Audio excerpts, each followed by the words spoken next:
Sports Wrestling. Dave Brown right along ringside. By golly, we're about ready to go with more big action. Thank you very much, and welcome to Georgia Championship Wrestling. I'm Gordon Slowly, your host, and we have quite an hour in store for us.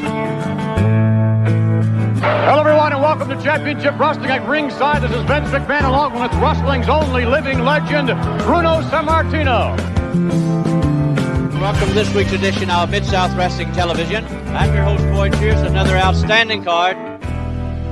Hey guys, and welcome back to the Regional Wrestling Podcast, where we talk the territories each and every week here on the program. And I am your host, Ray Russell, and I do apologize for the different sound here this week. I promise it's going to be gone before we jump into things with Jammie Ward in just a little bit. Going to cover more of Georgia here in 1981, heading into the month of July now, and the return of one Michael Purely Sexy Hayes as a babyface. It's going to be very interesting indeed when we get there later in the program. 2 more weeks of Georgia right around the corner. And again, I do apologize for the noise in the background. It's actually my dishwasher, as I am recording from, I guess you could call it my dining room area right now, because I am in the midst of building a new office downstairs for the WRESTLECOPIA Podcast Network. And again, I do promise this noise will be gone in just a couple minutes, guys, so no worries about that. But wanted to get the jump on things, get things going here. And just a friendly reminder, you guys can listen to all of the great podcasts over at the WRESTLECOPIA Podcast Network, located over at WrestleCopia.com. That's WrestleCopia.com, and anywhere your podcast streaming needs are met, from Apple to Spotify, Pocket Cast, and beyond. That's right, podcasts like this right here, Regional Wrestling, but also the Wrestling Memory Grenade, currently covering the 1988 in the WWF project. Also, the Wrestling Stoop podcast with the legend himself, Bob Roop. And don't forget, Barry Rose and Captain Nick Massey and the Glory Days Grapple Concast, now available also as part of the brand here. And coming very soon, the Professor of Puro Resu, Dan Giannetti, bringing everyone the Puro Wrestling Academy, as we go back in time and learn all about the history of Japanese professional wrestling in the English language. Be sure to check all of those shows out as part of the WRESTLECOPIA brand, available on all great podcast platforms, and also to all of my social mediaites out there. Be sure to follow me, Ray Russell, on X over at Rasslin Grenade. That's at RASSLIN Grenade. Also, follow and like me, Facebook.com/Rasslin Grenade, and subscribe to YouTube.com/Rasslin Grenade. And last but certainly not least, want to encourage everyone to head on over to patreon.com/WrestleCopia. That address again, patreon.com/WrestleCopia. And I'm talking about that $5 all access tier. Get you so many gifts, guys, for just $5. Just some of those gifts include my insanely detailed show notes for every episode of the Grenade Show, Regional Wrestling, and the Monday Warfare podcast. You'll also get early access to many of the podcasts here on WRESTLECOPIA, where you can listen days and sometimes as much as a week earlier than the rest of the listeners. But it doesn't end there. Just some of the other things include the digital downloads for your viewing and reading pleasure, random bonus video drops, and of course the Patreon exclusive watch-along series covering many past WWF and WCW events. And you get all of that and more for just $5. No subscription, cancel anytime. Give it a try for a month, guys. Help show your support. I think you'll like all of the content that I offer, and every penny of it goes right back here into paying the bills. It's simply you helping support the WRESTLECOPIA Podcast Network. Help me keep all of these great shows up and running for the months and the years to come. And now with all of that said and out of the way, time to jump back into things here in the year of 1981 and Georgia Championship Wrestling.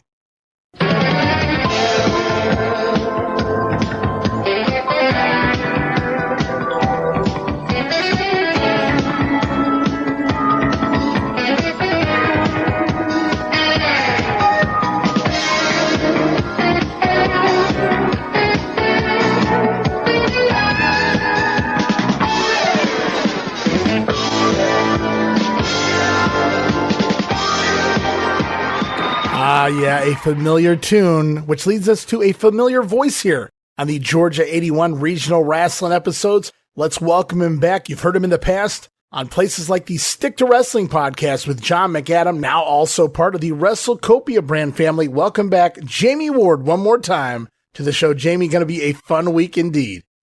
As always, Ray, my pleasure and my honor to be in your presence. My pleasure. My honor to have you back here for more Georgia goodness. In 1981, last we left off, Jamie, we were at the Omni in Atlanta on July the 5th, but we continue on here this week. Lots of things going on in this George Scott summer of 1981.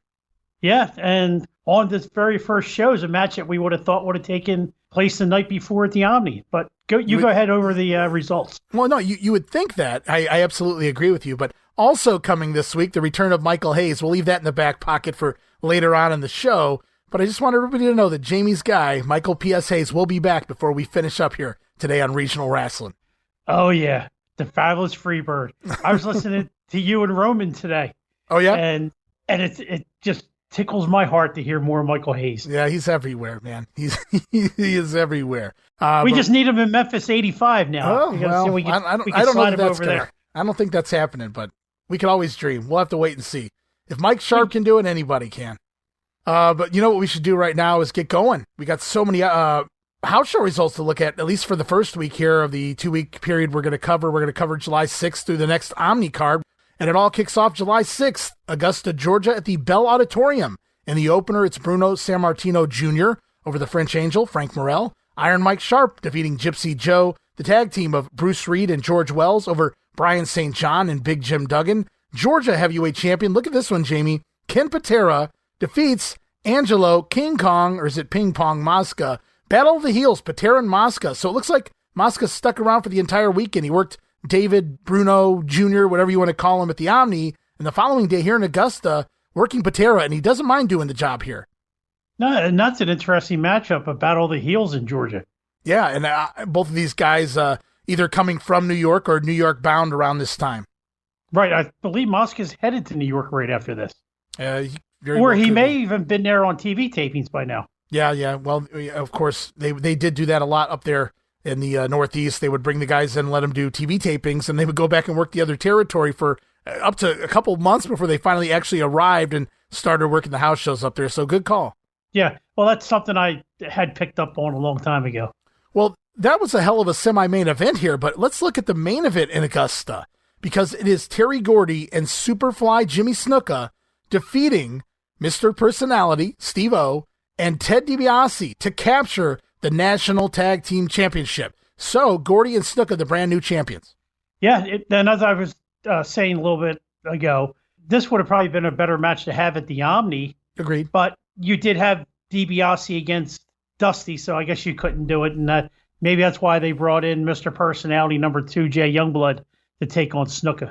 Oh, screw Dusty and DiBiase. It was because they had Snuka versus Jay Youngblood in that Indian revenge match. Not Wahoo McDaniel, Jamie, but rather Jay Youngblood. No, who did the job? Wahoo. No, Jay Youngblood gone from the territory, I believe, after that loss to Jimmy Snuka. And now we have brand new tag team champions. Looking forward to seeing what they do. And you know what else, Ray, that we should point out at this time?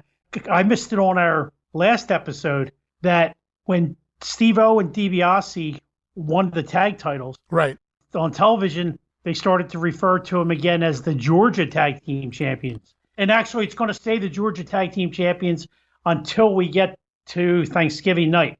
And then it'll revert back to the National Tag Team Champions Which again. is, I believe, where it all started last year, was yes. Thanksgiving of 1980. Very good. Right. Yeah, as soon as the Freebirds lost the belt, it became Georgia again. Yeah, it's kind of interesting because it's right around the fall when Ole Anderson takes the book as well. And Michael Hayes is a national star. That's why they were the national tag team champs. Once they lost the titles, it didn't matter what they called them because Michael was the guiding force behind them. Well, we'll see what happens with Michael here as the summer progresses. As we roll on to July the 7th, Tifton, Georgia at the Tift County High School. Kind of a light card, but it's at the high school. Ricky Gibson over the French Angel. George Wells also rumored to be over the French Angel, so really light card if that's true. Bruce Reed defeating Big Jim Duggan, and the main event going to see Ted DiBiase and Steve-O over the brand new tag team champions, Snuka and Gordy, on a disqualification. Well, they get their little heat back even though they don't win the belt. Yeah, and it was at high school. No, it's not like it's a major show or anything, so I was honestly surprised to see them give them such a big main event. Yeah, and I guess unlike Memphis, where they would have said DiBiase and Steve-O were still tag champs, they actually acknowledged the title change the night before. On the 3-week bicycle there up in Mempho. As we roll on to July the 8th, Columbus, Georgia, at the Memorial Auditorium, it's Ricky and Robert Gibson over Jim Duggan and Gypsy Joe. Bruno Sammartino Jr., once again defeating the French Angel. George Wells over Brian St. John. Georgia heavyweight champion Ken Patera defeating Ted DiBiase. And the new national tag team champions Gordy and Snuka again, this time defeating the former champion Steve-O and his new partner, at least for tonight. He's back, Mr. Wrestling 2. Welcome back to Georgia. Yeah, another guy I can't get enough of. I love cranky old men. Cranky 2, gonna work on the personality of Steve-O here. But kind of interesting that they float him in there. DiBiase getting the big match with Kenny Patera for the Georgia title, does the job.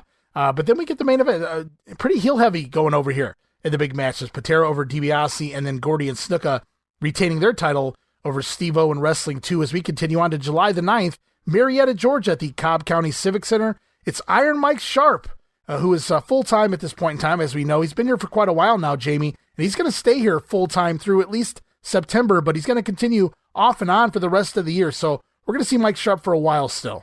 And we might even see an attitude change out of Mike Sharp going forward. Sooner rather than later is Iron Mike going to battle Brian St. John to a draw here. Now we know by the end of the year, St. John basically going to retire from the sport after nagging knee injuries and a reported maybe even a car accident involved in that as well. But at this point, it's St. John doing a draw with Mike Sharp in the opening bout. Also in Marietta, Bruce Reed over Gypsy Joe, and Ricky and Robert Gibson going to finish up here tonight with a win. They're going to go over on the French Angel and Big Jim Duggan. It was great to see Robert Gibson here basically for the entire duration, the first half of 1981. Yeah, he had a nice run there. Then Ricky came in and joined him. A nice little mid-card babyface team. But it's time to move on. Yeah, I just thought it was interesting all the way through. You wonder if it was abrupt, their departure was abrupt or not, because they were going over all the way to the end here, as it is the Gibsons over the French Angel and Jim Duggan. Also on the card, Steve-O defeating Terry Gordy on a DQ. And Steve-O going to stick around for a few more months, so we're going to have to keep watching him, at least in the semi-main event area. Also on the card here, it's Georgia heavyweight champion Ken Patera defeating Mr. Wrestling 2. So it wasn't just a fluke. He wasn't just passing through. Wrestling 2, back-to-back nights here in the Georgia territory, and right in the main event, taking on Ken Patera in Marietta. Yeah, well, 2 could disappear for a year and come back and go right into the main event. Good call. He is a legend, and no matter how much we make fun of him being cranky old man, wearing his sweater and his vest and getting the manager's license. Manager's light, right? Yeah. No matter what, Wrestling 2 was always over. Oh, I'm not arguing always that. Be over. I always enjoyed him. In Georgia. Oh, yeah. There's not many guys I don't like. Wrestling 2 is definitely one of them that I did like. You are correct in that department, Wrestling Jamie. 2 and Iron Mike Sharp Jr. I don't like they don't call him Junior. Junior, I love it. Mike Sharp Jr. Wow. Yeah, I'm going to have to work that in on the Memphis show. As we continue on to July the 11th, and taped obviously in the morning, but to be aired in the evening, I think 5:35 still at this point. We're talking about the Georgia Championship Wrestling television program, part of WTBS, and it all kicks off. Gordon Soley going to interview the brand new, as you said, Georgia Tag Team Champions, Superfly Jimmy Snuka and Terry Bam Bam Gordy. And to Georgia Championship Wrestling, we have an outstanding hour in store for you. First of all, we do have new Georgia Tag Team Champions. We'll be introducing them to you in just a moment. And right now, let me take this opportunity to introduce and to recognize the new Georgia Tag Team Champions, Superfly Jimmy Snuka and Terry Gordy. Congratulations. Thank you, brother, but there's only one thing I like to mention first before I say anything else and go any further. I'd just like to say hi to my mom in Honolulu, Hawaii. Brother Curtis and Ugly. Wish you all the best back there, brother. Just hang loose and keep it cool, baby. Hey, that's right, Gordon Soley. On behalf of Snuka and myself, we would just like to thank you, and we would like to thank the people out there for not sticking behind us. We don't need the people sticking behind us. We won these belts without the people, and we don't need them to stick behind us now. And now, you know, Gordon, it seems like everything is falling right in place. You know, I took a couple of weeks off, you know, and when I come back, I told Michael Hayes that he better be gone when I got back. And he is gone. You know, me and Michael Hayes, we've had a lot of good times together, I got to say. And you know, Michael Hayes, he always come up to me and he says, Terry, he says, just learn what I know, baby, and you will be world champion someday. But you know something, Gordon Soley? I've already gone over that. I've already gone over Michael Hayes. As you can see, I am one half of the new Georgia Tag Team Champions. Right. Well, thank you very much, gentlemen. And again, congratulations to Superfly, Jimmy Snuka, and Terry. All right, so there's Superfly once again says he wants to say hi to his mom in Hawaii and all the best, brother, to Curtis out there. So get well, Curtis. He's still, man, he's a hell of a... Jimmy still doesn't realize he's a heel yet.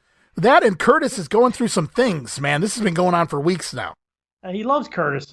I guess Curtis must have been like a father to him. Well, they certainly got into the good stuff together, no doubt about that. As Terry Gordy says, they don't need the people. They don't need the fans. They won the belts without them, and everything is falling into place for Snuka and Gordy here.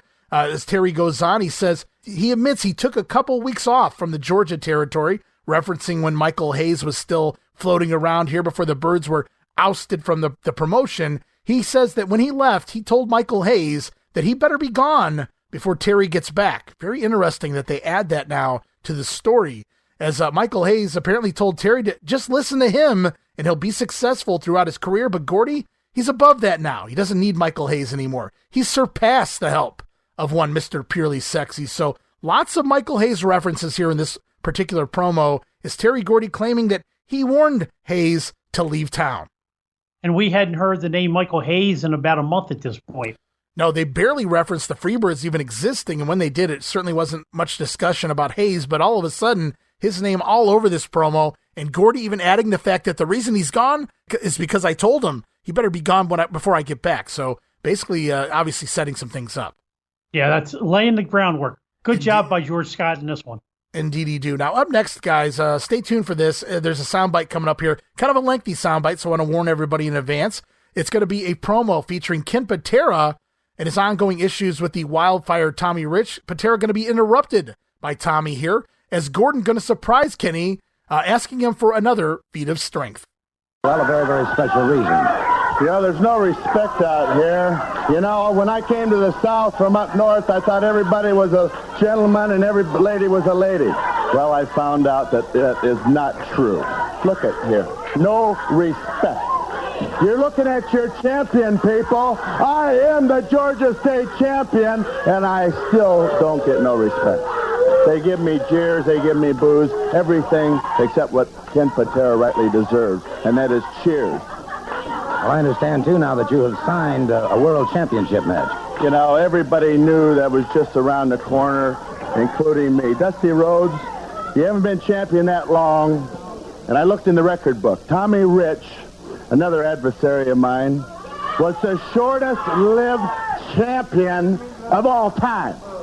Now, Dusty Rhodes, you're in line to become the number 2 shortest-lived heavyweight champion of all time, because Ken Patera has you where he wants you, and that's in a corner.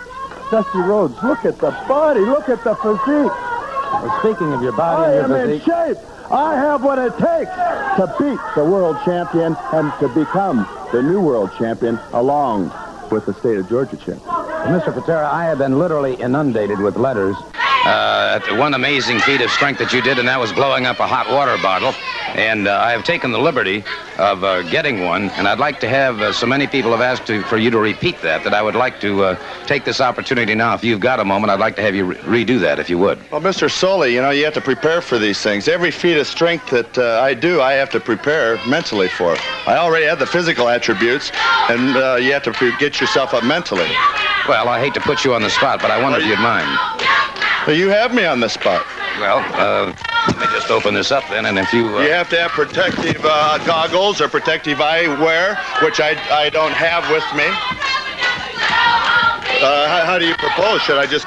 Why not just blow it up like you've done it before? That's the thing that I would like to see you do. I'll oblige you, Gordon, just because I feel that you are a gentleman and that you are worthy of my company. Well, thank you very much. I don't consider too many people worthy of Ken Patera's company. You know, like I mentioned earlier, I have an adversary running around here by the name of Wildfire Tommy Rich, he calls himself. Well, Tommy Rich, I saw you in the studio back there. Why don't you come out here and witness another feat of strength by the world's strongest man? As if you have the guts. I don't know. I know he's on the monitor somewhere around here. And this is truly amazing, the way he is able to, the cardiovascular control that he has and the strength that he has in his entire system is really something to see.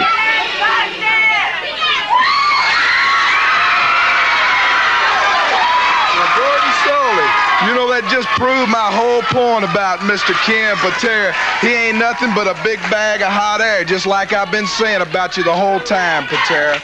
Well, you know, Tommy Rich, it takes a lot of concentration to do these feats of strength, and I would appreciate if you keep your big mouth shut. There's no bigger brain than you got, brother. You need all the concentration you can get, so I'll... Wait a minute. Well, this is certainly not the place for something like this. Hold it. No, sir. No, just a second. I'll tell you, Tommy Rich, you have been a thorn in my side. This is not the place for this sort of thing now, gentlemen. Well, Tommy, please, I'm going to ask you... I'll see you in the ring. There's a proper place to settle this, Tommy Rich. What a great uppity heel promo. Like a snobbish Ken Patera here. Is Gordon going to spring upon him with no preparation, no safety glasses this time? Gordon wants Kenny to once again blow up another hot water bottle. How dare Gordon do that? Just put him on the spot. But Patera, being the man that he is, he gives Gordon a hard time about it, but he agrees to it. But as he begins to blow the bottle up, inflate the bottle, out comes Tommy Rich, which distracts Patera, and he drops the water bottle in favor of arguing with the wildfire here. So Tommy retorts, just what I thought, Patera. You're full of hot air. One of Tommy's best lines, honestly. He actually took a little thought to put into that. Is Kenny, he says he needed concentration, but Tommy Rich interrupted him. How dare he?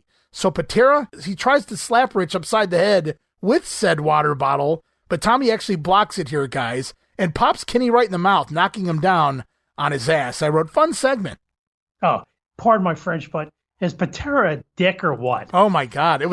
I thought the people down here in Georgia were going to be gentlemen and ladies, but apparently not. Kenny plays an excellent for a guy who is a strongman gimmick, right? I mean, he still plays like he has this upper class over the fans. Yeah, I mean, Gordon kind of blindsided him on this one. That sneaky Gordon Soley.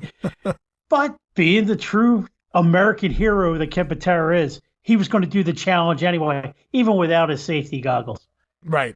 So we get a couple of fun promos to begin with, and then Tommy Rich wanders out at the end of that segment with the water bottle and kind of interrupts and causes some issues. So that feud continues here. And it wasn't a whole lot of promo time back and forth, and it wasn't a whole lot of brawling all over the studio, but it was just enough to keep that fire going for the feud. But in all fairness, I thought I heard Patera say, I wish Tommy Rich was out here to witness what I'm about to do. He may have said that. And Tommy Rich just came out to witness it. I'm sticking up for Tommy Rich here. Yes, I am. There's nothing wrong with that. I love some wildfire. It's very probable that Tommy Rich's name came out of Patera's mouth before he began to inflate that water bottle. Good call there. As we're off finally to action here this week on TV, Lars Anderson randomly returning here, going to score a win over Tommy Brown. And wow, what a fun squash. Now, I'm old school, Jamie, but when you talk about working an arm, that can sound a little boring, but man, you want to talk about realism. Lars Anderson just destroys Tommy Brown here, destroys his left arm, nasty hammerlock in a seated position. It was like a crippler crossface, but with a hammerlock. It was just disturbing to watch as he was everything an Anderson is supposed to be in this exactly. match. Yeah, and I think that's here in my notes somewhere because I wrote stomping, knee drops, elbow drops, just very believable. Just an old school Anderson style beatdown, as you just said. And scores the win with kind of a face lock sleeper. I don't know what that's called, but very effective and very believable. Going to make his opponent pass out here. Lars Anderson goes over 3 minutes and 40 seconds. I don't know that I've ever watched a squash where somebody just worked the arm the entire duration and called it enjoyable, but this was it. Yeah, it wasn't boring at all. It was very enjoyable. Now, the last time we saw Lars, he was feuding with OLE, and he was the good guy. Right. But, he comes off heelish in this match, but I don't think he's a heel because he wasn't doing anything illegal. he just beat the hell out of this guy. Yeah, he was just being an Anderson. Isn't it like by default? Aren't you kind of always a heel when you're an Anderson? Oh yeah, absolutely. But he kind of reminded me of Brody in this match. I mean, I can see it. He just pounded this guy. That was a hell of a match. I enjoyed it. I encourage anybody that wants to go look this episode up. This match is out there on YouTube, and it was fun. I liked it. As we continue on, tag team action on the show. George Wells and Bruce Reed continue to team this week, scoring a win on television over Brian St. John and Bobby Garrett. And speaking of tag teams, we're off now to apparently a brand new tag team, the brand new version of TNT. Not Tommy and Tony anymore, but rather Tommy and Ted Dibiase right now. I want to take a moment right now to talk to both Ted Dibiase and Tommy Rich. These two have proven to be quite a tag team combination. Well, that's right, Gordon. You know, when you go through life, my father told me a long time ago, you can count your best friends and friends that are going to stick by you on one hand. Well, Tommy Rich and I have formed that kind of friendship, and when we get in the ring, we call it TNT. That's Dynamite, Ted and Tommy. Yes, sir. That's exactly right. No question about that. And, of course, tomorrow night you go up against Ken Patera in Columbus. Yes, sir. You know, Gordon, I heard him out here talking about being humiliated. Mr. Ego himself, he's on an ego trip, Gordon. That's his whole problem. He's got the muscles. He thinks he's got the pretty looks. But what he's lacking is respect. He don't respect the people out there. And this is my people. He comes out and calls them rednecks and geeks. Hey, Tommy Rich, that's the background I'm from. I mean, that's my people. And that's them he's talking about. So we're going to take care of some business. One more word about Columbus, Ohio, Gordon. Terry Gordy, I'm going to be there tomorrow night, and you better be ready for that. And at the OMNI, of course, on Sunday, July 19th. Quite a night indeed for both of you. Yes, sir. That's exactly right. We're going to start in Chattanooga. But just like you said, July the 19th, that's the big night. TNT, we're coming after Big Gordy and Mr. Snuka. They're talking about how bad they are. We're going to find out how bad they are now. They're the Georgia Tag Team Champions now, Gordon. I'm not going to cry over spilled milk or talk about how they got those titles. I know that the people can probably figure that out on their own. But this is a new team right here. Like I said, TNT, that's Dynamite. So there it is. While Ted Dibiase has Terry Gordy reportedly at this point in Columbus one-on-one, Tommy Rich says he has Ken Patera tomorrow in Columbus as well. Now, the Georgia Tag Team titles will also be on the lineup coming for these two, who are apparently forming a team at least to go after the Tag Team Champions. At the Omni upcoming very shortly, it's going to be Tommy Rich and Ted Dibiase challenging Gordy and Snuka for those belts. I wrote in my notes, it looks like Ted Dibiase upgraded, Jamie. Oh, yeah, of course, compared to Mr. Personality, but that was to raise Mr. Personality up a little bit. But this isn't far-fetched to have Dibiase and Tommy Rich as a tag team challenging for the belts, because after all, they did give the Freebirds a run for their money when they challenged back in April and May. Right. On those weeks that the JYD wasn't around. So it isn't far-fetched for them to be challenging for the belts. Well, we just heard from the duo, and now we're actually going to see them in the ring. It is the tag team of Wildfire Tommy Rich and Ted Dibiase defeating the brother duo of Ed and Ken Timms in about 5 minutes' time. Dibiase going to land the power slam and lock in the figure 4 leg lock to score the submission over Ed Timms as the tag team getting primed for their upcoming title shot. But what really bothered me here was not a single mention of how that match with Dusty Rhodes played out at the Omni, Dibiase and Dusty. Yeah, I thought the same thing. We got no mention of it at all. And I know Dusty won the match, but how did he win the match? Did he pin Ted? Well, I doubt he made Ted submit, but was it a count out or a DQ? And we just don't know that part of it. So yeah, I was kind of disappointed. Maybe on the entire show, maybe they happen to mention it, but from what we can see, there's no mention of it at all. No, and I actually have a couple versions of this episode of TV, and I just can't seem to find any Omni footage of that match. So, and I get why they don't really. If Dibiase took the pinfall loss there, I'm sure they don't want to air that on TV to discredit Dibiase and his momentum right now as a top babyface in the local territory. So I totally get that. Now, as I just said, I had two different versions of this show, and one of the versions, crystal clear quality. And I think I put this up on my YouTube. However, some of the promos have some static noise in them, guys. So stay tuned. There's a couple of Dusty promos I'm going to be playing here for you. However, there's a little bit of noise in the background, so you may want to turn down your volume a little bit if if you have hearing issues and you don't want to shock you guys out there with anything. However, I'm going to do my best to clean it up as best I can, but I wanted to play a couple of them here anyway. It's Dusty Rhodes talking about his upcoming match now with OLE Anderson in Columbus, Ohio. You know, I came to Columbus, Ohio, and there was a lot of skepticism or criticism or I don't really know the right word. Only God and Sola uses all the big words. But they were sure some doubt about how bad I was and about how bad I wanted to be world heavyweight champion. Harley Race was going to win the title back in Columbus, Ohio. Right in the midst of all that, Ole Anderson come in once again off the street, right out of the blue, and laid me wide open, Jack, in my moment of glory. I mean, you don't run out when Elvis Presley singing Frank Sinatra and slap him in the face. But you did it again. So in Columbus, Ohio, I'm going to put up the world heavyweight title against Ole Anderson in a not real pretty match, you understand? It ain't nothing pretty about it. Nothing pretty about me anyway. I'm bad. Real bad. And Ole Anderson, if you bring your baby brother down there in Columbus, Ohio, I'm going to have somebody in my corner take care of business. So Dusty Rhodes, he says there was doubt about how bad he was, about how much of a world champion caliber athlete that he was. Everybody said that Harley Race was going to win it back in Columbus, baby. Remember Dusty coming off that big rematch with Harley Race, the former champion, at the last event in Columbus, Ohio. But this time, Dusty, he walked out the champion, still champion, and this time Dusty Rhodes moving on to Ole Anderson. Wow, Harley Race is home for the summer. That's right. Harley's going to just relax. Sure, I believe that. But Dusty Rhodes, man, he's not, man, look at all the names he's already been working with. Ted DiBiase, Harley Race, coming up Ole Anderson, Ken Patera, Dusty. He's got a full schedule ahead of him here in the Georgia territory. Yeah, Dusty's taking on all comers here, and I think it was a good strategy by the NWA since he wasn't going to go nationwide, really loaded up here in Florida and Georgia at the time. Yeah, and with this being cable TV, it really looks like Dusty is working all over, even if it's really just the Georgia territory and up in Ohio. Right, and he was working a little bit of Mid-Atlantic and Florida also at the same time. Yeah. But he wasn't going to Portland. He wasn't going to L.A. He wasn't going to World Class. So I don't know that anybody was going to L.A. by this point, but I get what you're saying. Totally hear you. As the program continues on, it's Bruno Sammartino Jr. over Jose Medina.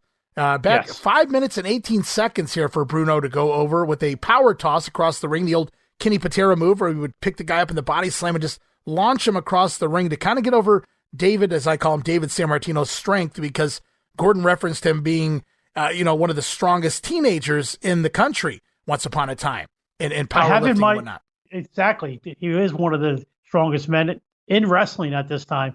But I have in my notes here, he's upgraded the outfit. He's got BS on the boots now. Oh, does he? BS. I didn't notice, but that could stand for a few things. I wonder if those were Papa's. I don't remember Bruno ever having his initials on his boots, though. No, I don't think they were Daddy's boots.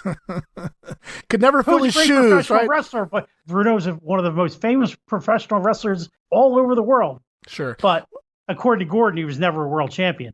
Well, or at least Gordon never admits it. Well, Gordon was on the sauce that day, maybe. I don't know. You set me up there with the great line. Obviously, it's David could never fill Bruno's shoes. That's right. So that's why he had his own boots. As he scores a win here over that big power toss and a vertical suplex. Going to get the win here. Just over 5 minutes for Bruno Jr. as he continues his winning ways on television. And then it's off to a Minnesota Wrecking Crew promo with Gene and Ole Anderson.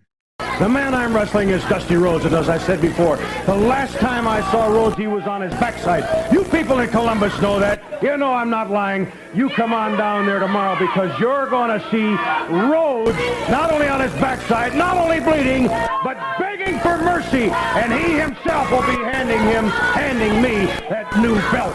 So Gene, they're calling out all the big names, dropping a lot of big names there. They're not afraid of anyone, as the Andersons are the greatest tag team in wrestling history.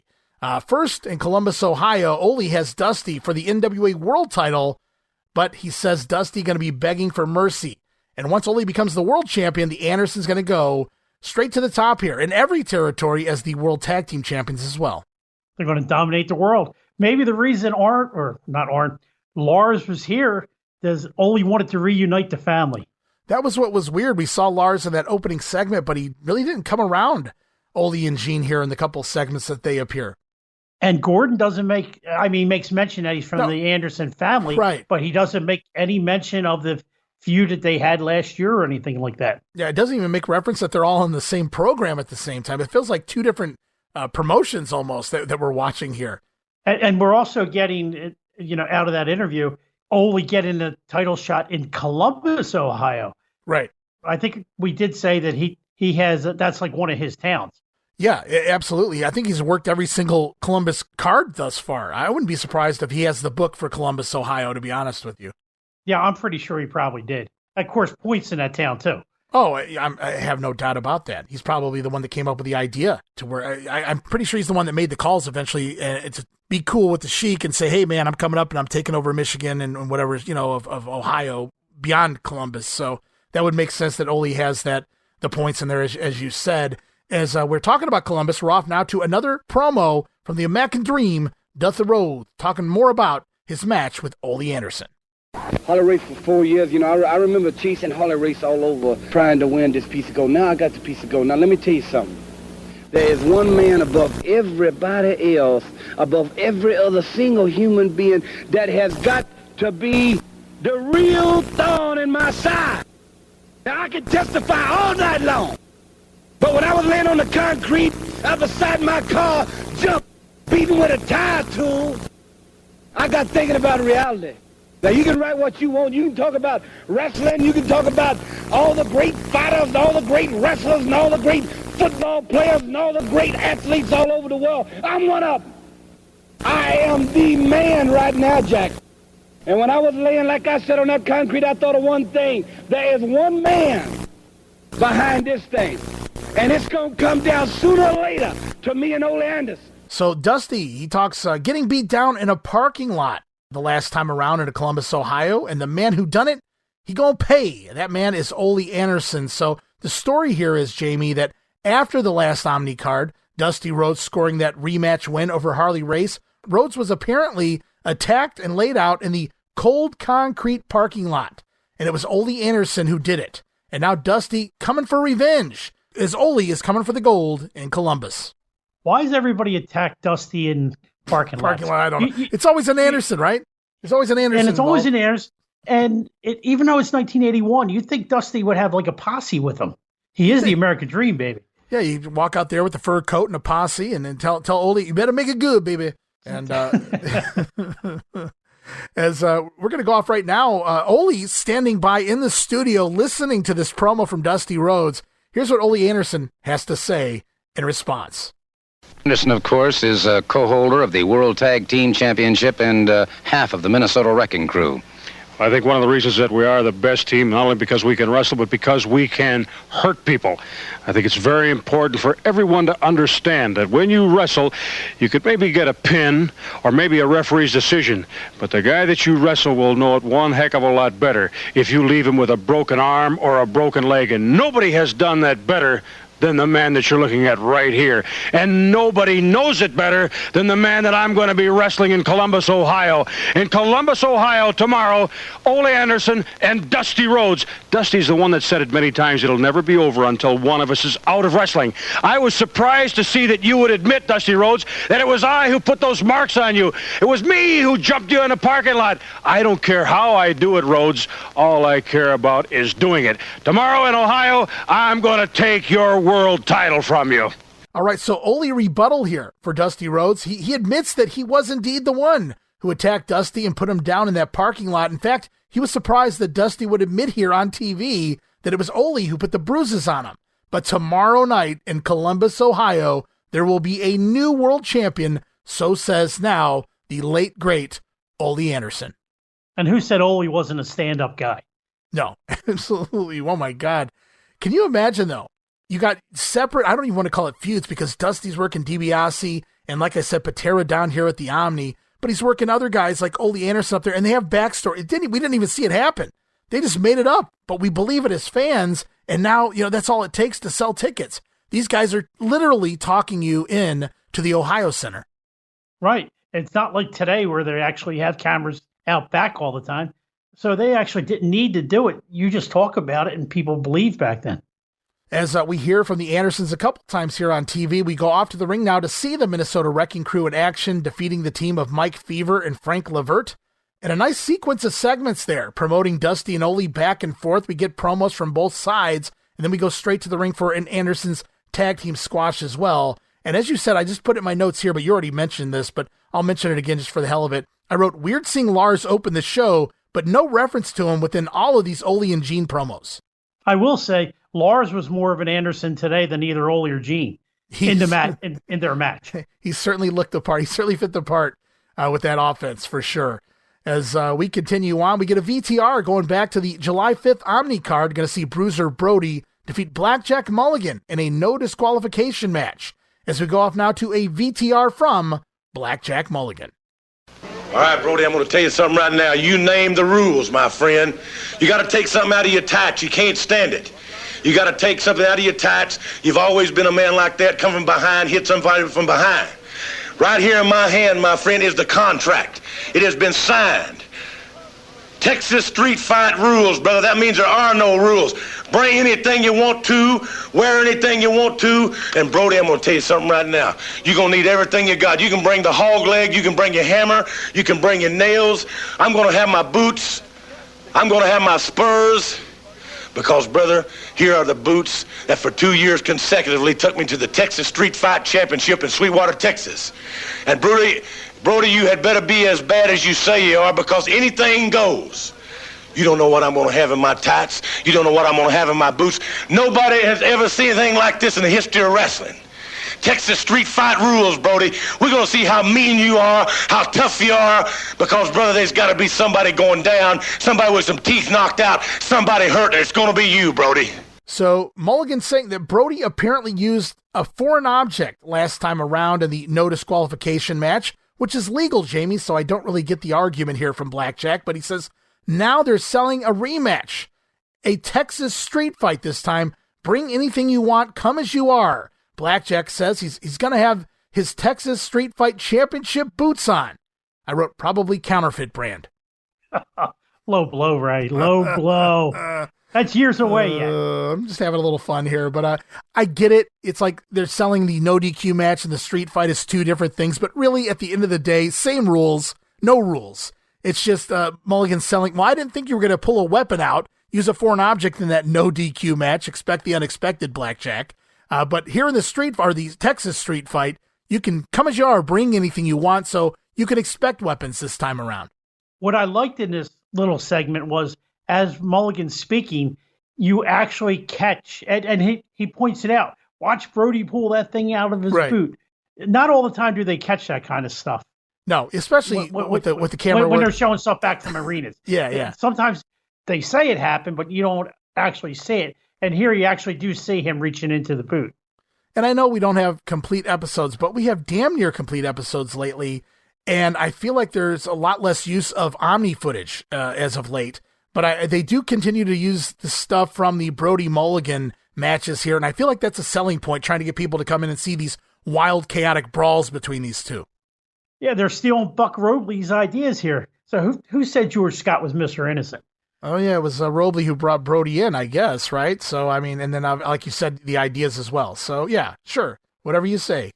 The Colonel's influence continues on here under George Scott as we continue on in the ring. One thing that doesn't continue under George Scott is Bruce Reed's push, but he does have a hell of a match here. This is a fun one for television.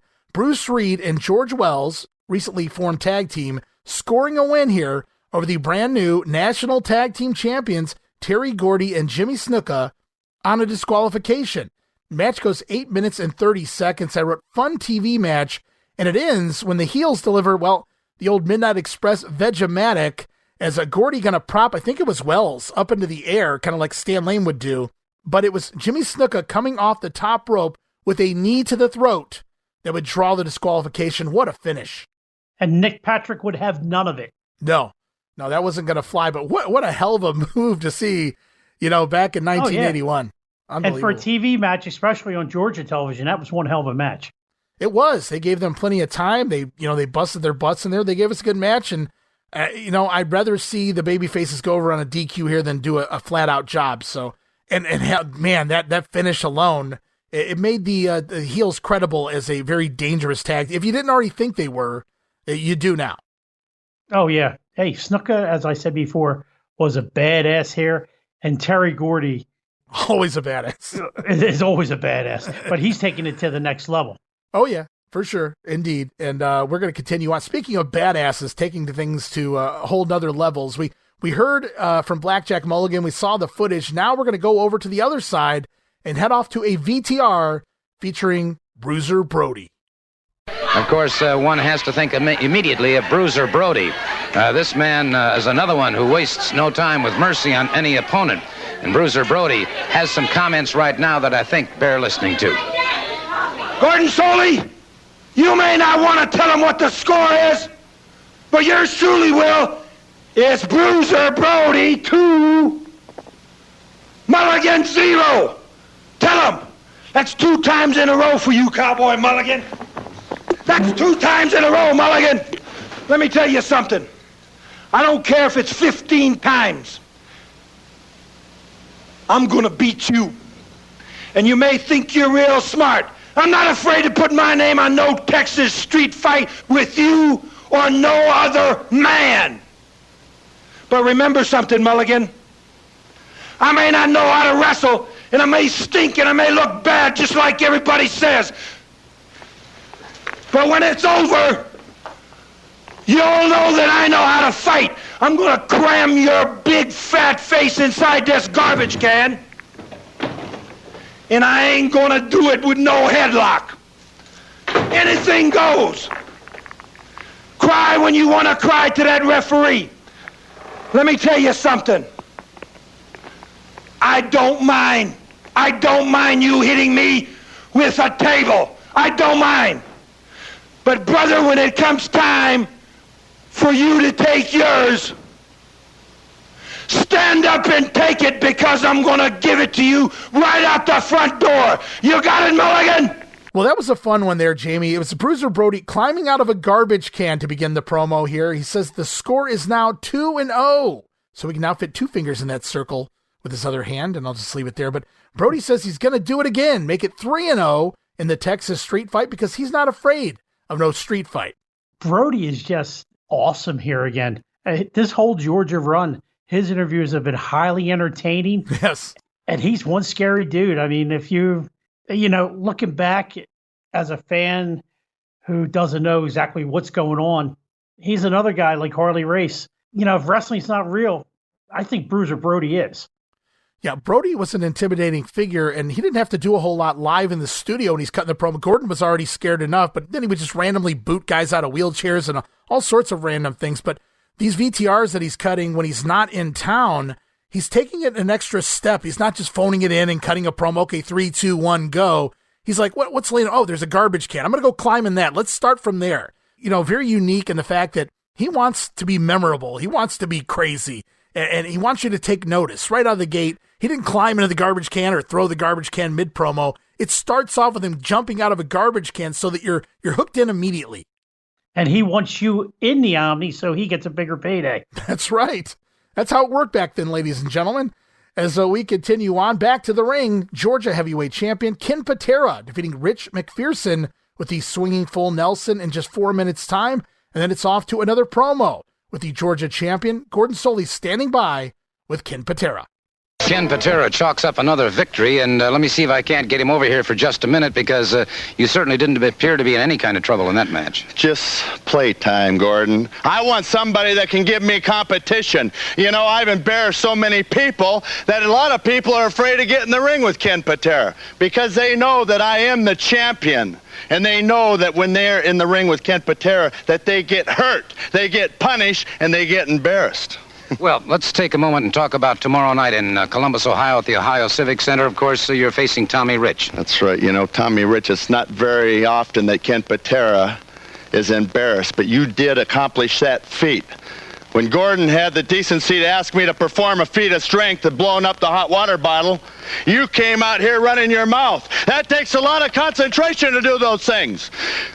And then you punched me. You laid me out. Well, paybacks are going to be real hard on your head come tomorrow night. Well, a week from Sunday, of course, you'll be going up against the world heavyweight champion, Dusty Rhodes, the world title at stake at the Omni here in Atlanta. That's right, Dusty Rhodes, you accomplished your dream. Well, Ken Patera has accomplished all of his dreams, except a big one.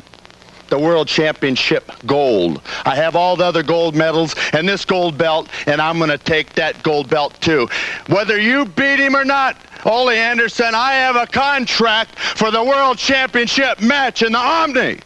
Kenny says that Tommy Rich, he may have punched Ken out earlier, even admits it here, but and I'm paraphrasing, guys, but paybacks are a bitch, Tommy, and it comes up Columbus, Ohio, tomorrow night. The rematch, Tommy Rich going for that Georgia title and Ken Patera, as Kenny also says he has his sights set on Dusty Rhodes and the world title upcoming at the Omni in just a little over a week. So whether Ole wins in Columbus or not, Ken says he has a world title contract signed for that Omni card. So either way, what a match. Ken Patera versus Dusty, or he says, hell, bring on Ole. Yeah, Patera's afraid of nobody, and it's a nice way to put over the NWA title, how the champion takes over the commitments. Yeah, not so much WWF style here. Oh, exactly, and what a match that would have been, Ole at this time against Ken Patera.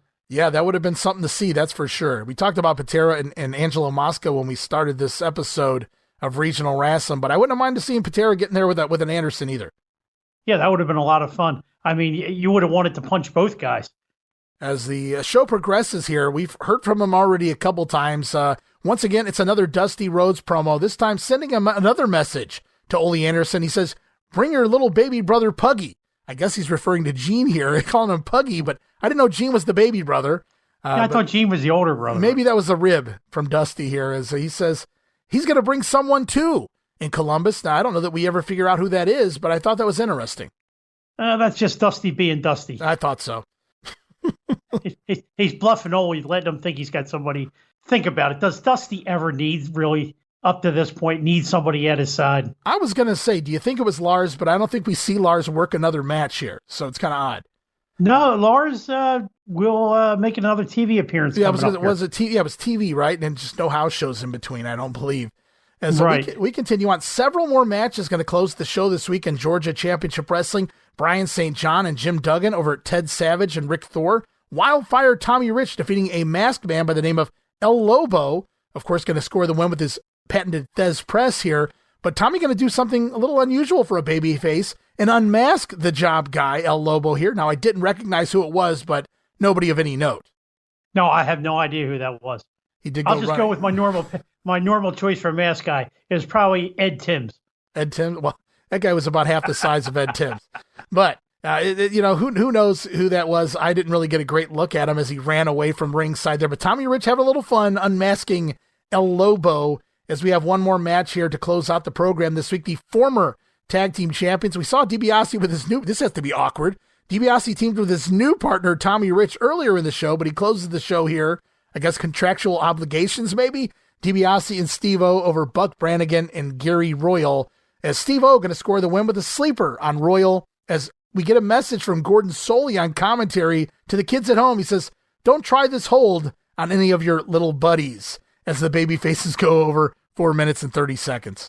I don't think there's any hard feelings. I mean, Steve-O is still a double champion. He's got the Georgia Junior heavyweight title, and he's still the national heavyweight title at this point. So you say. Does he carry any of these belts with him is what I want to know.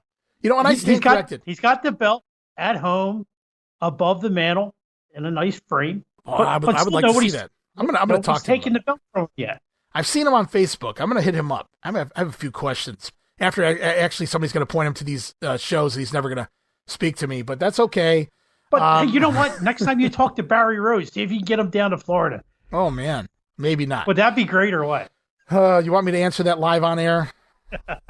No, I'm just kidding. It'd be great to meet anybody, and have a nice conversation. But no, in all seriousness here, Steve-O going to stick around for a couple more months. He's had pretty much every title you can hold here in the territory anyway.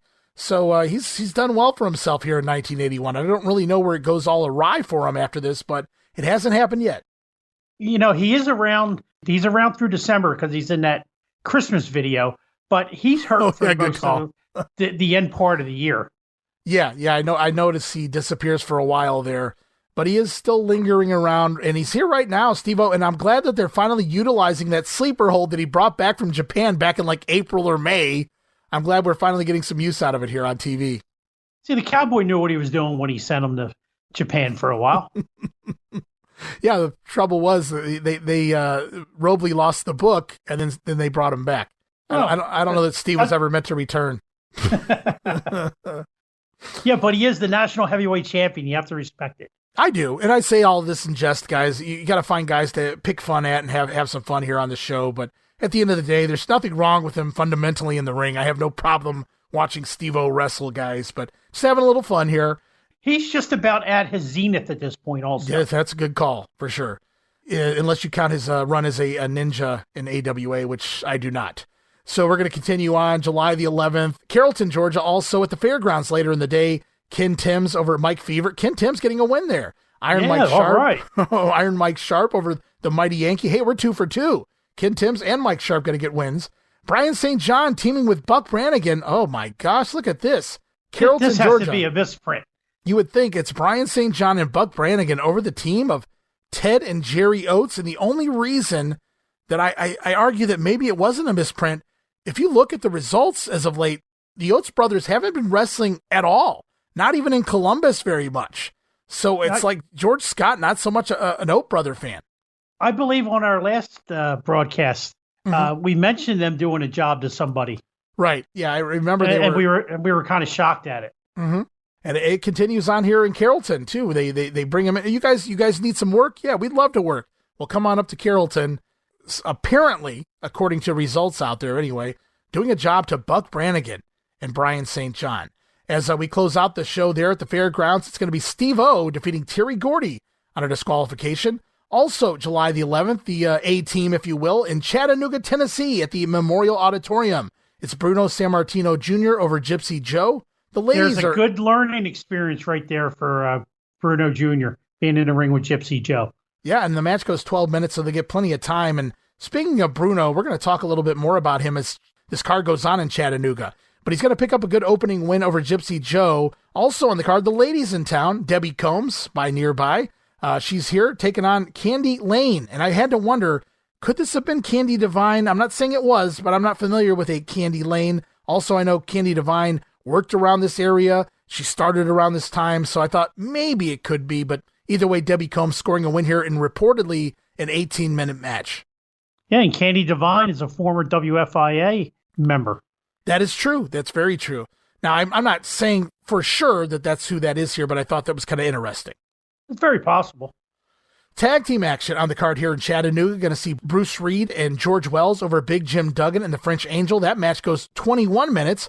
Also on the card, we talked about Bruno Jr. in the opening match. Well, he's going to do double duty. It was supposed to be Ricky Gibson here on the card, but as we already talked about, Jamie the Gibson's now gone from the territory. So instead, Bruno Jr. going to fill in the semi-main event to see, you want to talk about a learning lesson. I don't know what he learned, but Superfly Jimmy Snuka over David Sammartino, if you will. Match reportedly goes 26 minutes. Would have been interesting to see how that played out.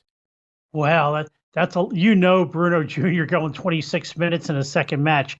He was huffing and puffing by that point. Oh, well, there's no doubt about it. So would Snuka probably. But then again, Snuka would probably be huffing and puffing something else. I'm not saying that Snuka took care of him here or that, went out of his way to, have a good match with this kid at this point in time. Probably not. They probably just went out there and had a normal, typical wrestling match. But it comes so close to Snuka's debut in New York that you have to wonder, did David Sammartino call up Pops and say, hey, man, this guy, he treated me well or whatever. Maybe that kind of helped get Snuka in the door there. But Snuka didn't really need that, I suppose. No, but you know what? This whole run for Bruno Sammartino Jr. was actually a decent run. He gets a semi-mid-card push, and I think they treat him very well for this run in Georgia overall. Yeah, he's protected. I mean, he's not pushed to the, like you said, the main event level. No, he's not main event. But he's protected for where he's at. And to be honest with you, had he not had the name Sammartino, he would be nowhere near that spot this early in his career. No, not at all. He'd be teaming with Ed Timms every week.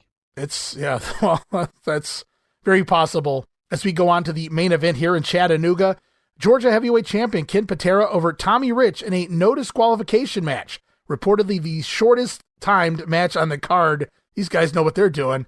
They only had 8 minutes and 30 seconds to fill there at the end of the night. No problem, brother. So Kenny going to go over in a pretty quick match, no DQ. I'm sure they got juiced early and went home. And probably used a loaded hot water bottle to knock him out. Wow. A loaded hot water. I wonder what they would have stuffed in that. That would have been interesting. as we continue on. The big show, they pumped it up, not the OMNI card, but the secondary town right now in the Atlanta territory. I'm talking about Columbus, Ohio, July the 12th at the Ohio Center. And we're going to go off right now. We're going to hear the rundown of that card. Attention wrestling fans, this Sunday night, July 12th, 7:30, the Ohio Center for the World's Heavyweight Championship. Dusty Rhodes, the American Dream, champion against Ole Anderson. Dusty Rhodes against Ole Anderson, plus these matches. Tag team event, Ted Dibiase and Steve-O against Superfly Snuka and Terry Gordy. For the Georgia Heavyweight Championship, Ken Patera against Tommy Rich, Mike Sharp against Gene Anderson, George Wells against Jim Duggan, Bruno Sammartino Jr. against Brian St. John. And usually it's card subject to change, but that is the accurate card here in Columbus. So they got it right this time. They sure did.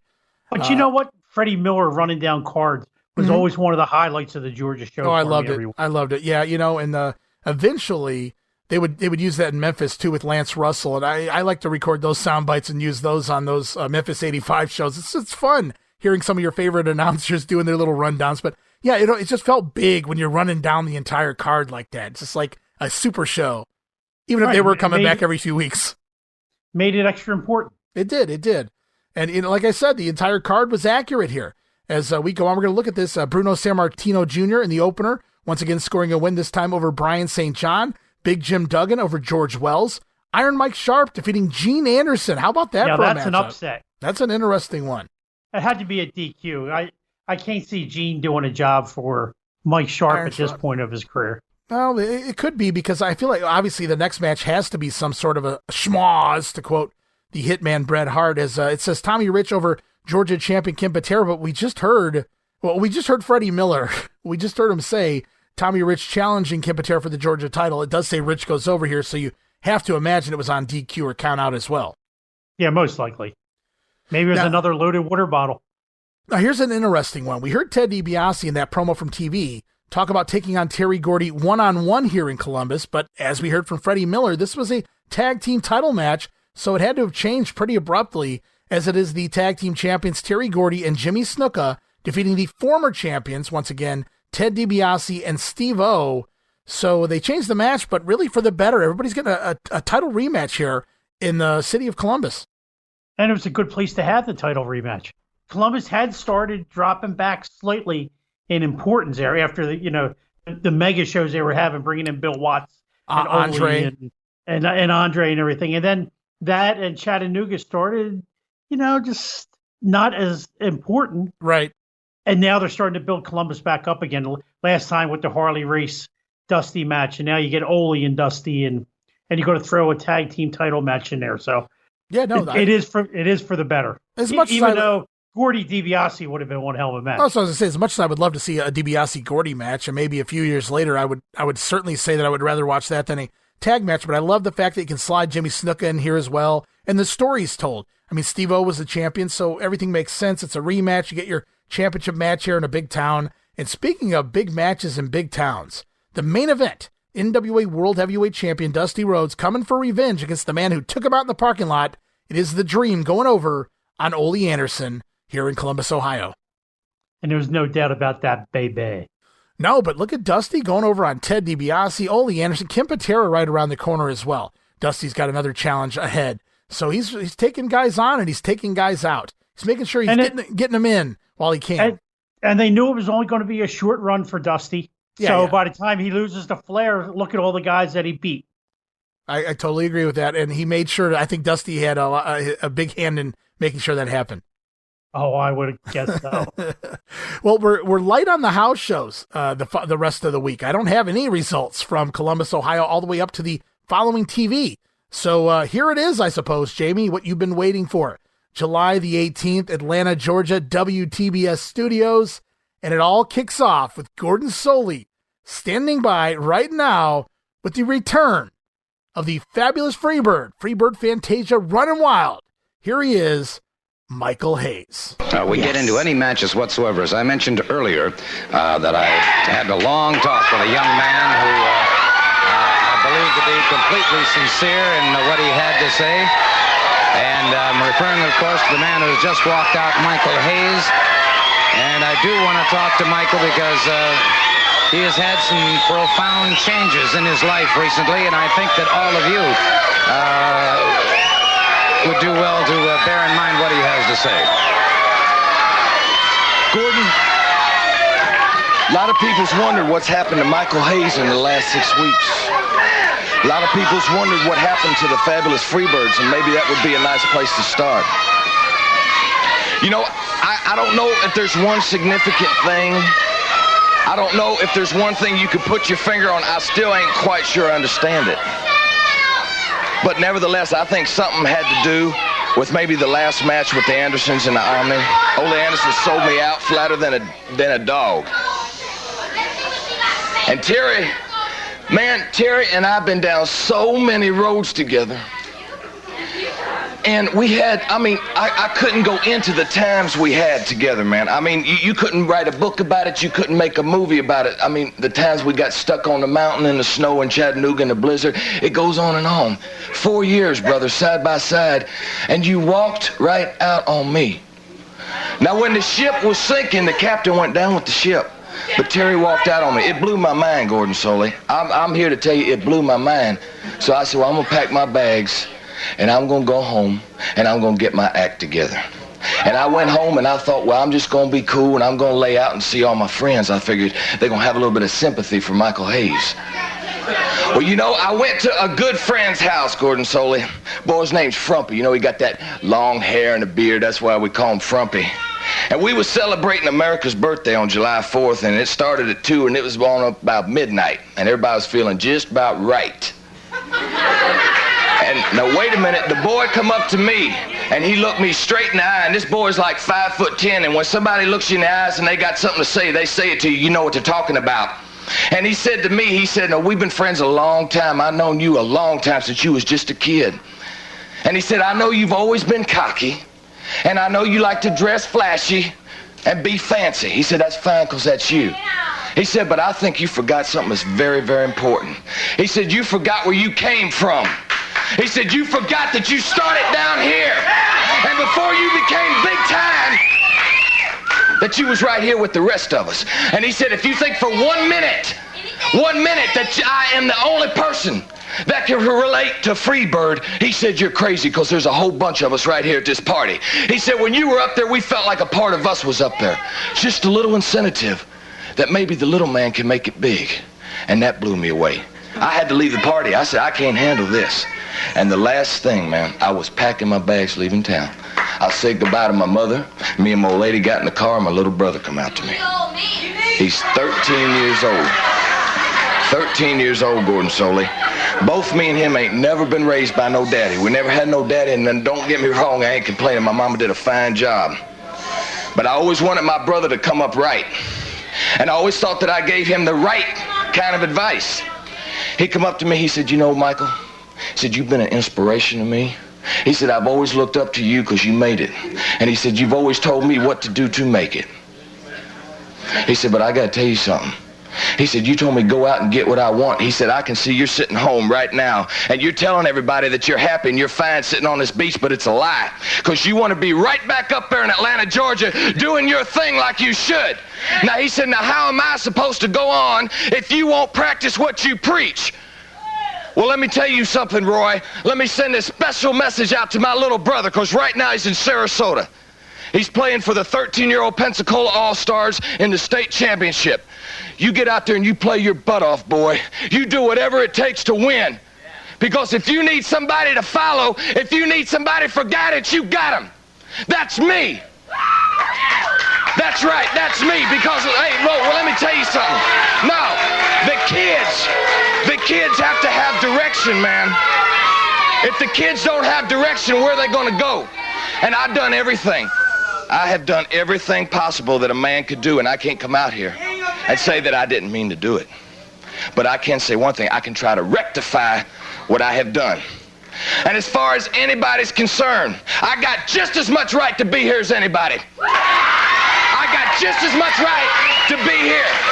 So let me put it plain, and let me put it sweet. Fantasia is alive and well, and it's back in Atlanta to raise some hell. Well, there you have it. Obviously, quite a change of heart, quite a change of philosophy. And this young man, still very brash, but as I said... Hey, I cannot express what it felt when my little brother came up and said that to me. I mean, hey, he ain't never had a daddy. If I don't set an example, who's gonna do it? Whoa! And you mean the right example? I'm mean the right example. Now, you know the Freebird song.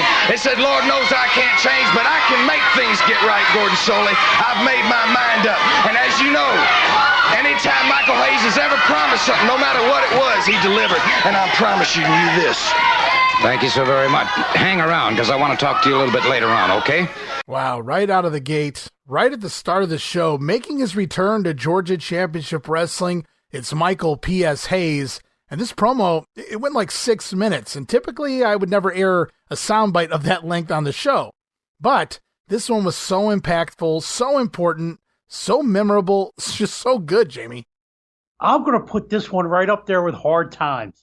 Do you know? It's kind of funny. Dusty's famous interview. As a matter of fact, he said it first. Dusty stole it from Michael Hayes. Mm-hmm. But this is, I got a smile from ear to ear. And just, I've been talking for over a year now. I think we've been doing this. Yeah. About, I'm a Michael Hayes guy. This is really why I'm a Michael Hayes guy. I fell hook, line, and sinker this day. I'll tell you what. Now, I didn't put it in my notes, and I didn't really even think about it the first time or the second time or the third time I heard this promo as I was going through it and taking, doing the research and whatever for this episode back before. But today, when I kind of refreshed myself just going back through this and reading this, I said, man, this was better than that Hard Times promo. In my world, anyway, just the realism, how long it was. Dusty's promo was a little shorter also. Like, this was really, it took him 6 minutes to go from the most hated heel, in the entire territory for the devilish things that he'd done to a believable babyface. And Gordon referencing having a long conversation with Michael Hayes off screen before the show. And Hayes talks his years of brotherhood with Terry Gordy here, the times they had together. He kind of references that snowstorm situation. He says, when the ship was sinking, though, the captain, Michael Hayes, he went down with that Freebird ship, but Terry Gordy, he bailed. That rat jumping off the ship there. But Hayes, he says he went home to get his act together. Talked to his good friend Frumpy. We talked about Frumpy a couple of times in exchange. It was at a party on the 4th of July, in fact. Hayes forgot where he came from, it would seem. He said he started at the bottom, but he made it to the top. And with Hayes at the top, all the locals there, the friends, the family, in the town that he grew up in, a small part of them, they felt like they had made it too. Proof that the little man can make it big. It's just, I'm just speechless because I just get so happy every time I hear this one. I've listened to it like 6 times in the last 3 days.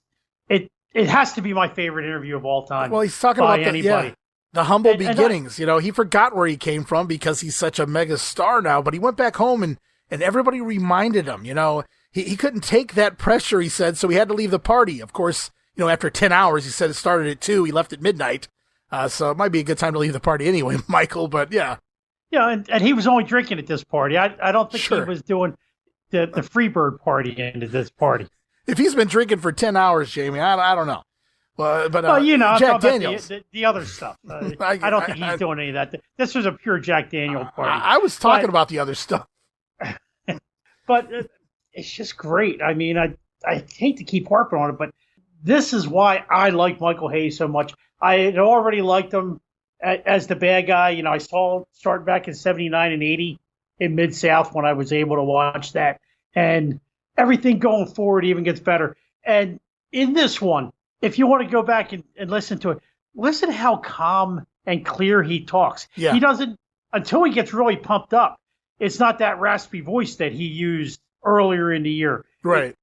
And he's enunciating. You can understand what he's saying, and you could feel what he's saying. This is almost like a story out of a movie, the way he's telling it. All of these emotions are things that people can relate to. Maybe not all of them at once like this.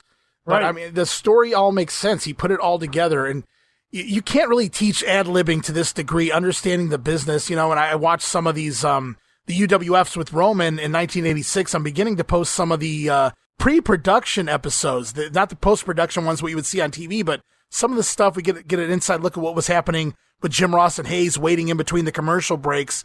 And a lot of times it surprises you how quickly What's coming up? Okay, and where are we coming in from that? Okay, and then Hayes has 5 seconds to prepare, and 3, 2, 1, go, and he has to pretend like he just watched this video and pretend like he has an empathy or a feeling or something in regards to what they just watched, and he shares it with everybody, and he had like 5 seconds to come up with it. It had nothing to do with the Freebirds. So, I mean, the guy knew his could craft. Just turn it on just like that. Yeah. No problem. Yeah. So, but his story goes on here. You know, he had to leave the party. It was getting too heavy. So he went back to his mama's house and packed his bags, ready to come back to Georgia when his 13-year-old brother came to him. And then they ain't never had no daddy, Jamie, but he ain't making no excuses here. He had a great mama. She raised him right. But Michael Hayes, he always thought that he gave his brother sound advice to grow up the right way. But one piece of that advice was to go on and get what you want. Go for what you want. Never quit. Well, how can the brother listen to advice when he sees Hayes sitting here? Practice what you preach, Michael. So, Hayes sends a message to little brother Roy, who is right now in Sarasota, Florida, playing for the Pensacola All-Stars at the state championship. He says, you go play your butt off, brother. Do what it takes to win. And if you need someone to follow, Michael Hayes will be that man. The kids, they need direction, Jamie. Without it, where are they going to go? Hayes admits that he can't take anything back that he's already done, but he sure as hell can rectify it. Yes, he can. Now, the only hole in this story is that I've met his father and him at the same time, but we'll overlook it. It's wrestling. Well, it is a good story here for wrestling, yeah. But my favorite part, now the story's great. The whole damn promo's awesome, but I love that he's not going to make excuses for all the nonsense that he's already done here, tried to cripple people, break necks, and all this stuff. I can't take any of that back, but I will rectify it as best I can. And he does. Spoiler alert. He says he has just as much right to be here as anyone does in Georgia Championship Wrestling. Freebird Fantasia is alive and well and back in Atlanta to raise some hell. He had the crowd eating out of his hand by the end of that interview. And they were actually popping for him when he came out. So I wonder if Gordon, maybe before they went on the air, saying, hey, we're going to start with Michael Hayes here. I think so. I think there was a little bit of something. He's had a change, and we're going to listen to why. And I think, deep down, not every fan, but I think deep down some fans, you just appreciate the best heels, the best baby faces, the most entertaining.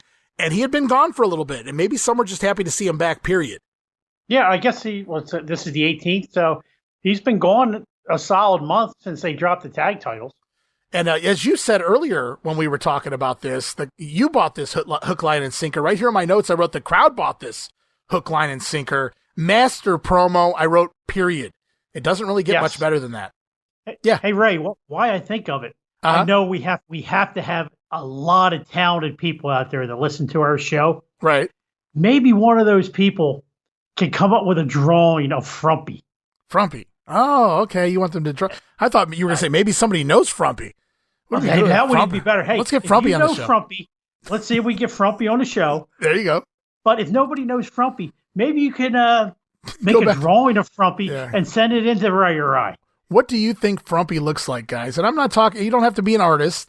You can be 5 years old for all we care. Just send it in. Send in your Frumpy pictures, guys. We'll post them on social media and we'll have some fun with it. It'll be fun, absolutely. Either to your page, my page, or the Wrestling Memory Grenade page. Yeah. Anything, anywhere and everywhere. Yeah, absolutely. Send in the pictures of Frumpy. I'm looking forward to that. Great idea, Jamie. That'll be awesome. Boy, his name's Frumpy. He got that long hair and a beard. That's why we call him Frumpy. I gotta say, man, this is just the beginning, really, truly. Michael Hayes, he's got this big story coming, and it all got set up by Terry Gordy last week. He told Hayes he better not be here when he gets back, and Hayes was gone, but now he is back. So we're gonna have to wait and see what happens here. And this is for George Scott. If that was his idea, it was masterful booking. The way this all played out with him having Gordy mention him the week before, and then have him show up this week and basically do the face turn. Well, we saw right out of the gate here this week, Michael Hayes returns as a babyface of all things. And then immediately following that promo, we head to the ring for tag team action with who else but his former partner, one half of the National Tag Team Champions, Terry Gordy, along with tag team champion partner Jimmy Snuka here. They're going to score a win over Jimmy Powell and Zane Hickey. And then we're off to a promo from Terry Gordy and the Superfly. You know, Gordon Soley, there's a whole lot going on around the Georgia area now. There's some good things, and there's some bad things. First of all, I'd like to talk about the good things. You know, we've held these titles for about 3 weeks now. And we've been on the go, Gordon Soley, for 3 solid weeks, defending these titles every night. But now, Gordon Soley, in comes the bad thing. You know, we're running out of competition. We can't get nobody to put their name on that contract because they're too scared. Wait a minute. Wait a minute. I know a team that's here today that would certainly love to take you two on. Well, who is that, Gordon? Ted Dibiase and Steve O. Ted Dibiase. Gordon, hey, that's who we won these titles from. Why do we have to go back and... What do you mean, Ted Dibiase and Steve O? They'd love to wrestle you two. Hey, we only are here for one reason. We are here to wrestle the best. Because I think we are the best. We should have been the world champions today. Because that's how we feel. We feel like a killing instinct, and that's what we like. We like to hurt people. We want the best because we are the best. You bring the greatest in here to wrestle myself and my man over here. Because we think we are the greatest there is around the country. You name it, brother, you're looking at it. Well, I'm sure that Steve-O and Ted Dibiase would be more than happy to wrestle you two, perhaps right here today. My man said it all right there. We should be world champions today.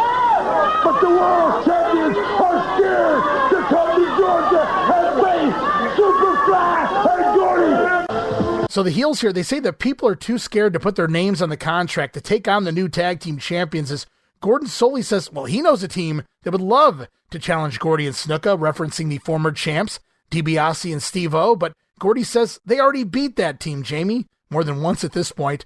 They say that the world champions are scared to come to Georgia, so they're even calling out the Andersons at this point. The Gordy and Snuka feel they should be the world tag team champions as well. Might as well think big. I would have bought that as a world tag team champions any day of the week. I mean, we did get to see Freebirds, and Michael references it. They had the cage match with the last minute booker change when Robley got the shaft out the door. They did. And they had the Andersons versus the Freebirds in the cage. We did get that, yeah. Unfortunately, there's no footage. No, unfortunately, there's no footage. That would be like a holy grail. That would be pretty damn cool to see how that played out. As we continue on, just a slew of matches here this week on TV. Going to see Bruno Sammartino Jr. over Gary Royal. Handicap action. Bruiser Brody back in town over the team of Barry Cummings and Dave White. Iron Mike Sharp defeating Mike Fever. It's Bruce Reed and George Wells over Ed Timms and Don Gilbert. And then Ken Patera scoring a win over Ken Eaton with a full Nelson in 3 minutes. Did you see the pictures I posted a few weeks back of this Ken Eaton character? Looks identical to Bobby Eaton in the face, maybe just a little more bloated in the body. I have heard since that may have been Bobby's brother. I was asked that by Blair Krieger. He said, he thinks that he had heard maybe Cornette or someone mentioned a long time ago that Bobby did have a brother who worked a little bit down in that area of the United States. Now, I had never heard that, and I tried to confirm it, and I just couldn't get any response. So I'm not sure where you heard this story from. I don't know if it's kind of commonplace. But I'll admit that's probably where I heard it, through you and Blair. Okay.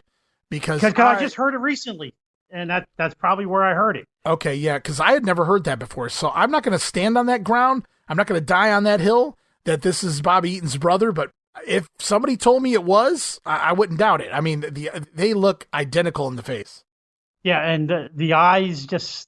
he looked like he was dead. Yeah, somebody tried to make a joke. I said he looks like a bloated Bobby Eaton, and they said, well, Bobby Eaton never really had the best body either. I said, no, but he wasn't bloated like this. But he did. He surely did look. It looked like Bobby Eaton. Yeah, it did. Ken Eaton. So I don't know if that was just a rib. Like, hey, this guy looks like Bobby Eaton. Let's call him Ken Eaton. But Bobby, I mean, he really wasn't that popular at this point to really be, he wasn't even in the territory anymore at this point. Right, he's been gone about 6 weeks at this point. Yeah.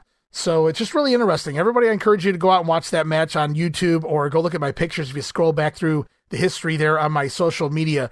Ken Eaton. Uncanny, the resemblance to beautiful Bobby. As we go on, it's back to Gordon Soley. He tries once again to interview Michael Hayes. Well, outside of camera range right now is Terry Gordy. Mike, I had an interview with these men. I'll step aside. Thank you very much, Michael. I appreciate it. I'd prefer not to have any problems here on the set. Let me talk to Terry Gordy for just a moment. What's this guy doing back? You know, Gordon Sully, there's a lot of things going on around here that I don't like. And one thing is, Michael Hayes is back in town. You know, I heard you, boy. I hear talking about your little brother and trying to make all the people feel sorry for you. Well, let me tell you something, boy. Nobody cares about your little brother. Nobody cares. So I don't know why in the world you're back in Georgia. You don't belong here, boy. And you know something, Gordon?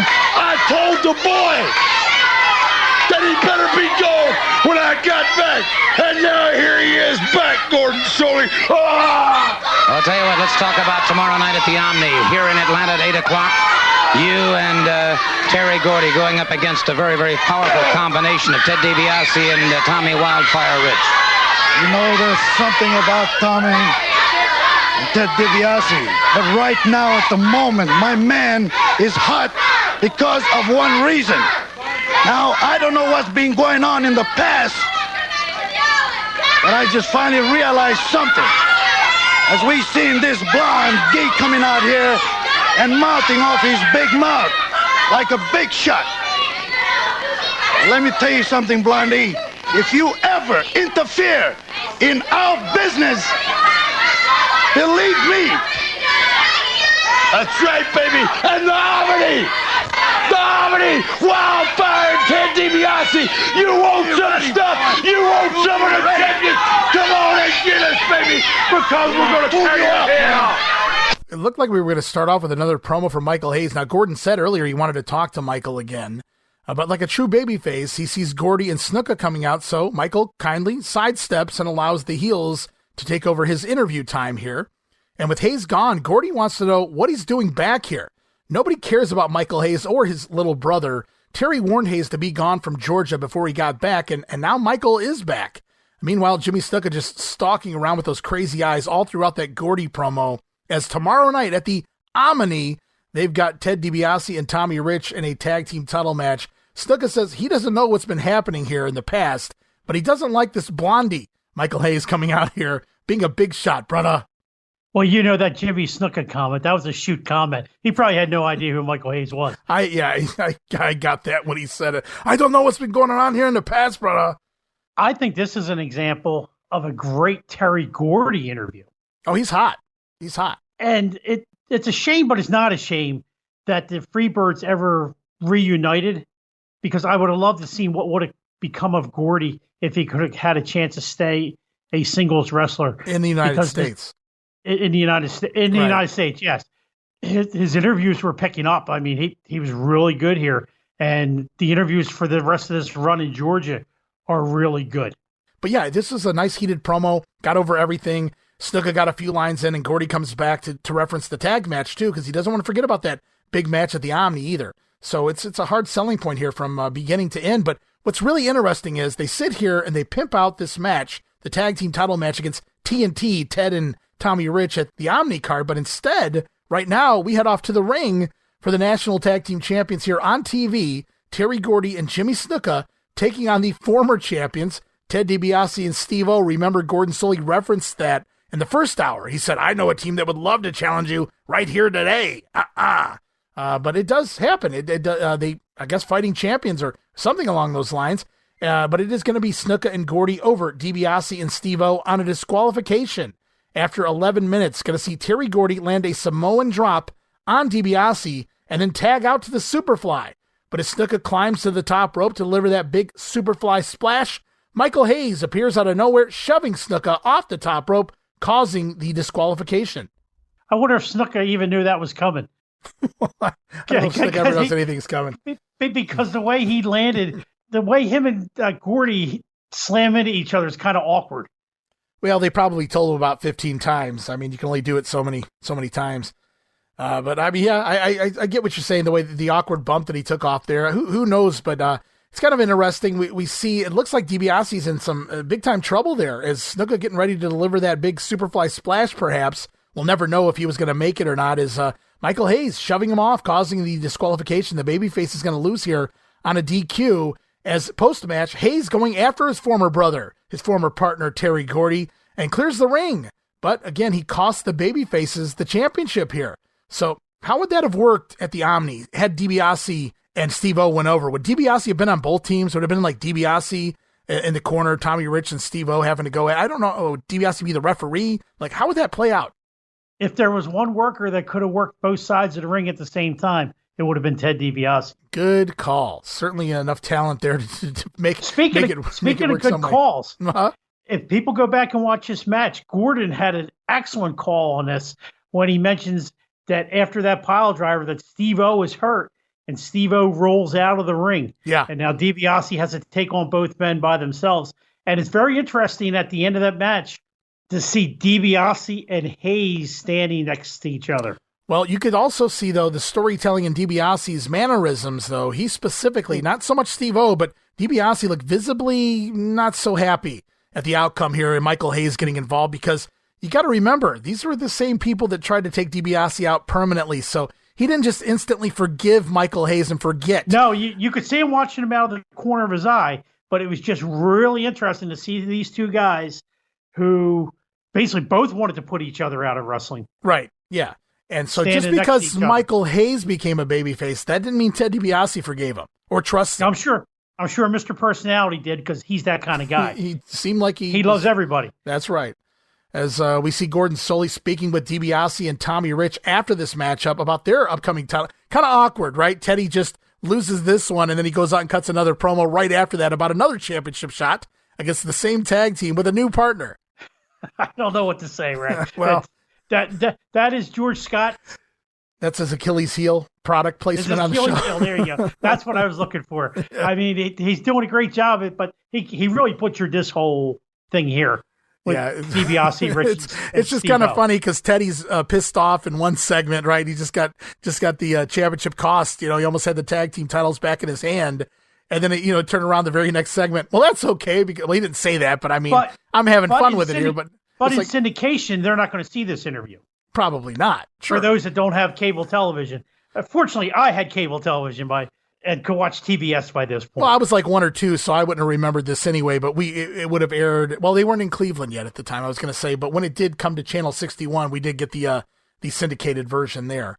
So yeah, we would have never have seen all of this go on. But Gordon Soley talking with Tommy and Ted DiBiase at this point about their title match at the Omni tomorrow night when Michael Hayes interrupts the interview and he warns Terry Gordy not to turn his back at the Omni. So this could again screw Ted DiBiase here, who has no love lost for Terry Gordy or Michael Hayes. Hayes coming out in the middle of a DiBiase promo and warning Gordy, hey, I might do it again tomorrow. That can't make DiBiase feel comfortable.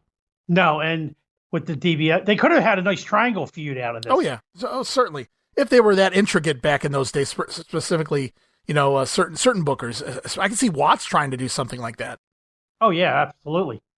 Even the Colonel might have been able to pull that one off. Sure.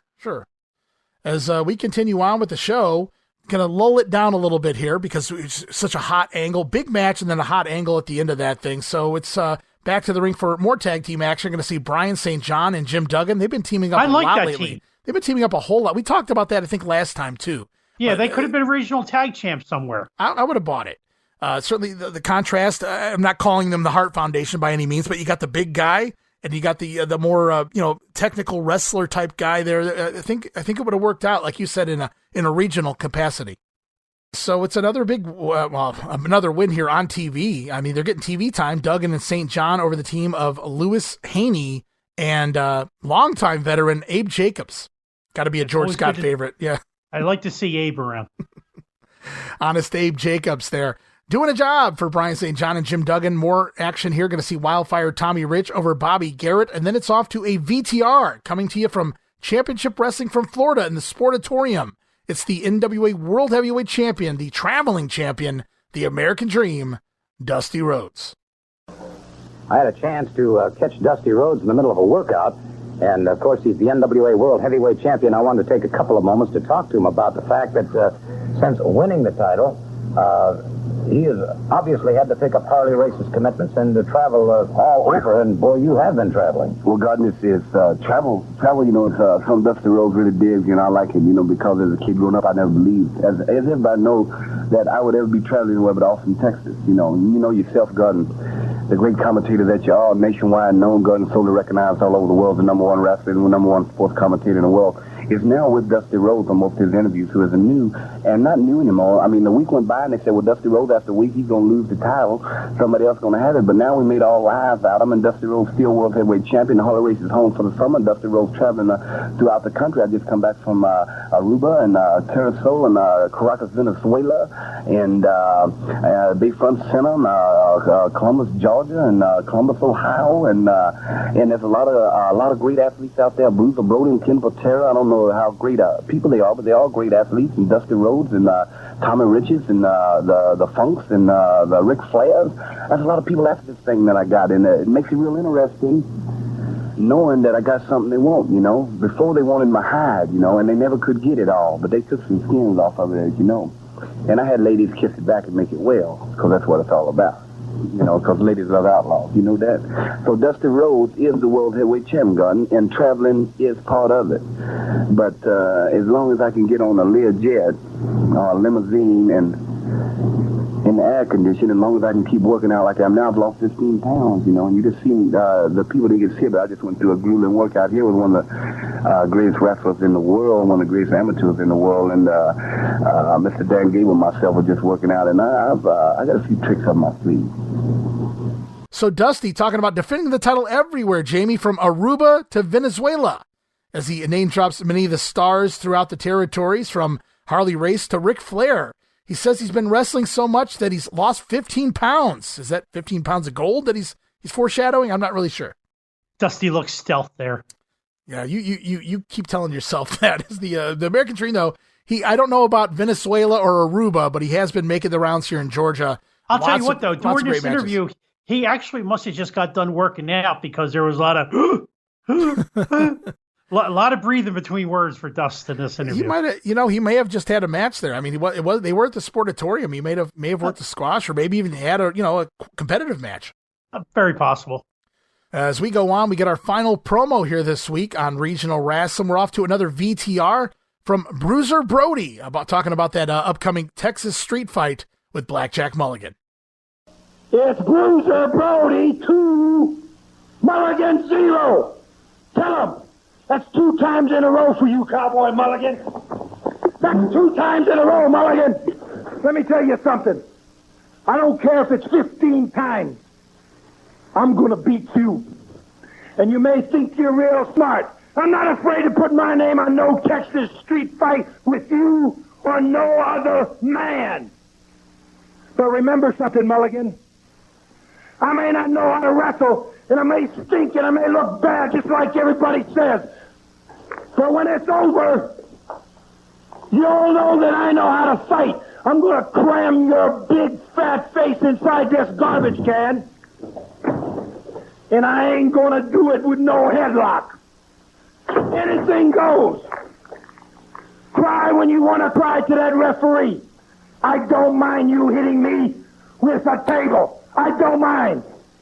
But, brother, when it comes time for you to take yours, stand up and take it, because I'm going to give it to you right out the front door. You got it, Mulligan? All right, so Brody, once again, reiterating that he is 2-0 against Blackjack, and he's not afraid of no Texas street fight. So, going to stuff Blackjack into that garbage can that he's been using here in these promos. Clearly recorded the same time as the last one that we saw last week in the VTR, but that's okay, because it was entertaining enough. But, so nevertheless, Bruiser Brody, cutting another decent promo here, selling the OMNI card, selling his match with Blackjack, their 3rd time there, straight in a row. Texas street fight this time around. Come as you are, bring whatever you want to the ring. As we close out this week's TV, one more matchup, tag team action, 6-man action. In fact, going to see Bruce Reed, George Wells, and Bruno Jr. over the trio of Johnny Carr, Jose Medina, and the French Angel. As we close out this week's TV, we head on to Carrollton, Georgia. Later on, in July 18th, also at the Fairgrounds. Abe Jacobs scoring a win here. How about that over Ken Timms? It's the Way to go, Abe. All right. Abe going. Hey, Buck Brannigan going over again as well this week. It's Buck Brannigan. Another one. Yeah, and the French Angel over Jimmy Powell and Mike Fever. Iron Mike Sharp over Snake Brown. Haven't seen him a lot this year. And Wildfire Tommy Rich defeating the Georgia champion Ken Patera on a countout in Carrollton. A nice little show for Carlton. Also on July the 18th in Chattanooga, Tennessee at the Memorial Auditorium, Bruce Reed over the mighty Yankee. Ted Oates scoring a win. One for the Oates boys over Bobby Garrett. It's Bruno Sammartino Jr. defeating Brian St. John. George Wells over Big Jim Duggan.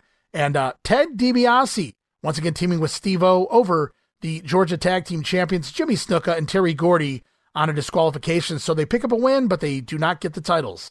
And it's good to see Bruce Reed get a win. It is. The Soup Bones were still in training at this point. Get the Soup Bones going, though. They were there. The mighty Yankee goes down in defeat to Bruce Reed in the opener there in Chattanooga. But it was good, like you said, good to see him on the card. And George Wells over Duggan as well. So Reed and Wells being protected right now. And they were a good mid-card tag team. No, they worked for me. I don't know if they ever got the tag team title shot. I mean, they had the TV title or TV match. Right. But it would have been nice to see him work some of the smaller house shows and get a title match. Yeah, I'm not sure Reed's going to be here more than a month or so longer. We'll have to wait and see what happens between now and then with that tag team. As we go on, guys, it's Sunday night, July the 19th, Atlanta, Georgia, at the Omni. We knew the card was coming, Jamie, and we're going to have Freddie Miller run it down for us right now. Sunday, July 19th, 8 o'clock, the Omni, a summer spectacular. Such stars as Bruno Sammartino Jr., Iron Mike Sharp, the Gibson brothers, and more. Plus these matches, Brian St. John and Professor Sonoda against George Wells and Bruce Reed. Steve-O against Big Jim Duggan. Ted Dibiase and Tommy Wildfire Rich against Superfly, Snuka and Terry Gordy. Texas Street Fight, Blackjack Mulligan against Bruiser Brody. And for the World's Heavyweight Championship, Dusty Rhodes champion against Ken Patera. The 19th, the Omni in Atlanta. You know, you hear Freddie once again referencing the Gibson brothers. It feels like maybe their departure was a little abrupt. There's a lot of promoting of them and substituting out on some of these house shows and things. So I'm not really sure what happened there. Maybe they got a better offer. I'm not sure where Ricky and Robert go from this period in the summer of '81, but kind of interesting. But they still had time to change that. Like you pointed out, it was earlier in the week. Right. Was their last appearance. So they had plenty of time to edit the lineup thing that Freddie just read. They did, if they had chose to do it, I suppose. But the card does look like this, guys. July the 19th at the Omni, the undercard, going to see Ted Oates go to a draw with the French Angel. Bruno Sammartino Jr. over Ken Timms. It's Iron Mike Sharp defeating Abe Jacobs. The tag team once again of Bruce Reed and George Wells back together after a night away. They score a win over Brian St. John and Professor Sonoda, who is the first time we saw him this year. Yes, he has not appeared on TV. The future Magic Dragon in the Dallas territory.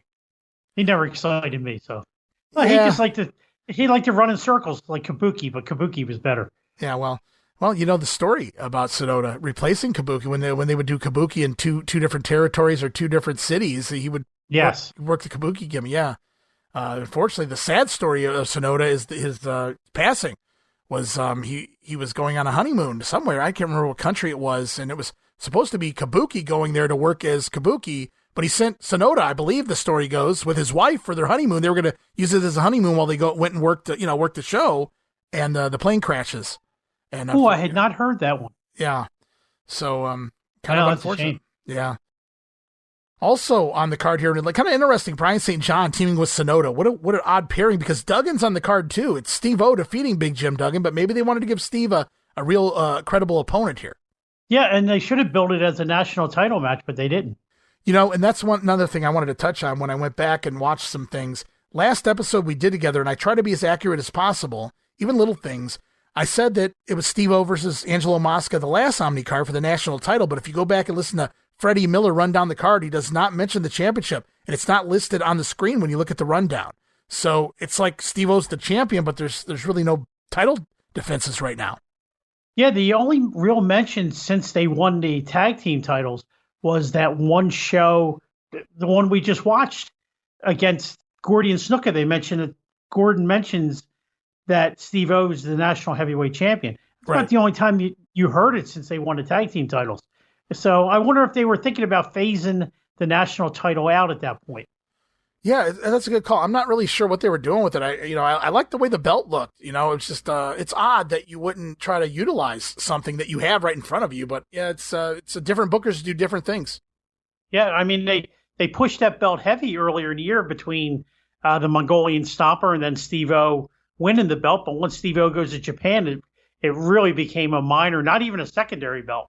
Right. We know that's going to pick back up here with Tommy Rich and the Masked Superstar and things. And we'll wait till we get there. We got a ways to go, guys. But we continue on here. And speaking of titles, these belts are definitely on the line. We've talked about it for the last couple of weeks on TV anyway. And that's the brand new Georgia or National, call it whatever you want, Tag Team Champions.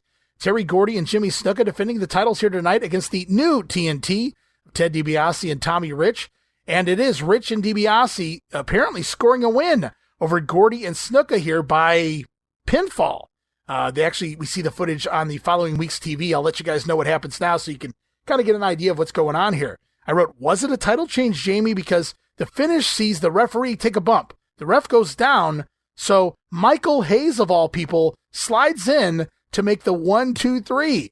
As the bell sounds, and it appears that the baby faces go over. I wrote, did that just happen?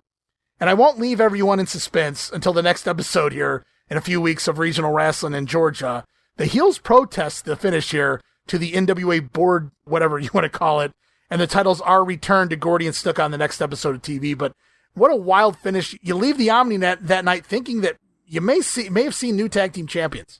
Yeah, it was the Dusty finish without... Oh, wait a minute, Dusty was on the card. I wonder if Dusty booked that thing. Well, I'll tell you what. You got to wonder, how much this played into trying to get Hayes over, solidifying him more as that baby face as he tries to give the good guys the win here over his former brother, Terry Gordy. Well, you know what? You and Roman just covered Bill Watts basically using the same angle. Bill Watts coming in and making the three count on Doc. Doc over Gordy. Doc, right. Yeah. Right. With Doc and Gordy. Well, that was a little different for me because Watts was kind of the president of the UWF. So I kind of was wondering, did that count? But still didn't count. But yeah, Michael Hayes, man. Yeah, he comes in here and counts the 3 and they sell it like it's an actual finish, like it counts, like it was legitimate. And the crowd goes nuts for it. Turn to the next step. It does. It does indeed. Also here on the card in the Omni, Blackjack Mulligan finally picking up a win for the first time over Bruiser Brody and his namesake, the Texas Street Fight. Didn't want to be humiliated here this time around, so Mulligan going to score the win, going to make it, 2-1, so another match going to be on the way. Yeah, and I'm hoping Blackjack wore his Texas championship boots. Texas Street Fight championship boots. There you go. All right, we got one more match here for you guys here in the Omni, the main event. Saving the best for last, it's NWA World Heavyweight Champion Dusty Rhodes defeating the Georgia Heavyweight Champion Ken Patera. Now, the world title, the only belt on the line here. Remember the promo we heard a couple weeks ago, Jamie, with Dusty Rhodes? He said he don't have time for those rinky-dink, those regional titles. He's the world champion, baby. Remember when he put that over when the first mention of this match with Ken Patera, the last episode we did together, but having that he was in the same tournament for that Georgia title. There you go. 8 weeks ago. There you go. Well, it was long enough that we forget about those things. But and he fought Patera to a double DQ in that tournament.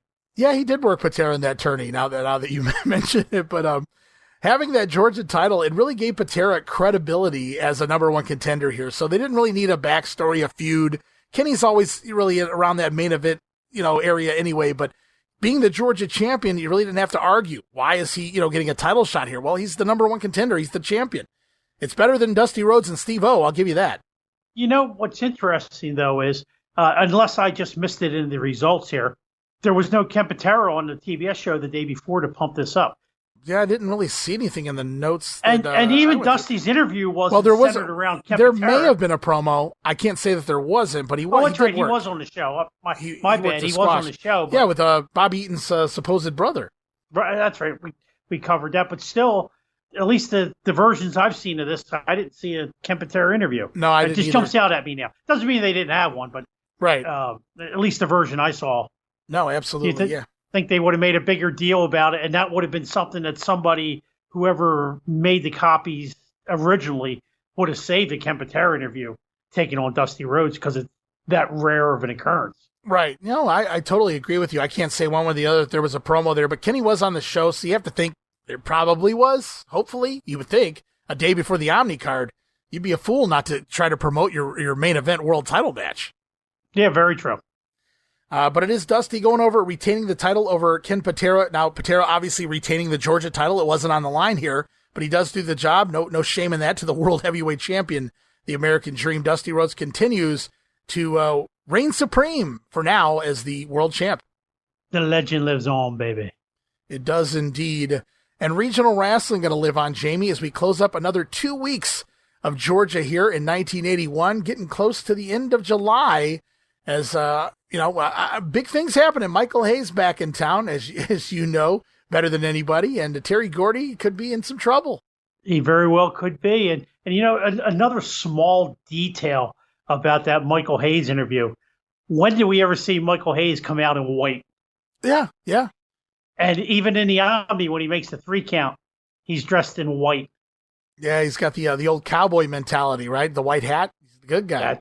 That's right. He's the good guy now. And enjoy the ride with us, because the next 6 months of Michael Hayes as a babyface, basically feuding with Gordy the whole time, is going to be a wild ride. This is going to be a lot of fun. Hayes is going to have a lot of partners, and it's going to be interesting. Oh, I love the whole storytelling of this, the entire separation of Gordy versus Hayes, all the way back to, well, I don't want to spoil it for anybody who doesn't know what happens at the end of this, but we do know eventually we're going to see the Freebirds back together again as well. We're about 2 or 3 weeks away for the reason that we see the Freebirds not necessarily get back together, but dominate Dallas for 2 years.